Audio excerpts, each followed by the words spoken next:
ফরিদপুরের নাট্য সারথী নামের একটি সামাজিক প্রতিষ্ঠানের আয়োজনে গ্রাম বাংলার ঐতিহ্যের পুতুল নাচ প্রদর্শিত হয়েছে।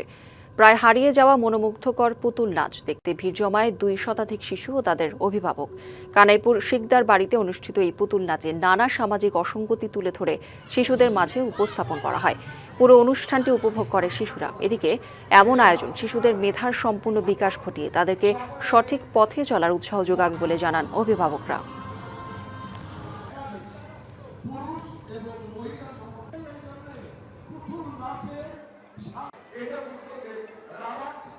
আমি এখানে পুতুল নাচ দেখতে এসেছি।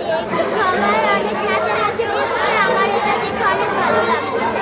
পুতুল খেলা এবং পুতুল নাচ আমাদের শৈশবের সঙ্গে ওতপ্রোতভাবে জড়িত এবং আমার খুবই ভালো লাগলো। আমাদের এই পরিবার আমরা সবসময় চাই যে দেশ, মাটি এবং মানুষ সুশিক্ষায় শিক্ষিত হয়ে দেশটাকে নিজের করে ভালোবাসে।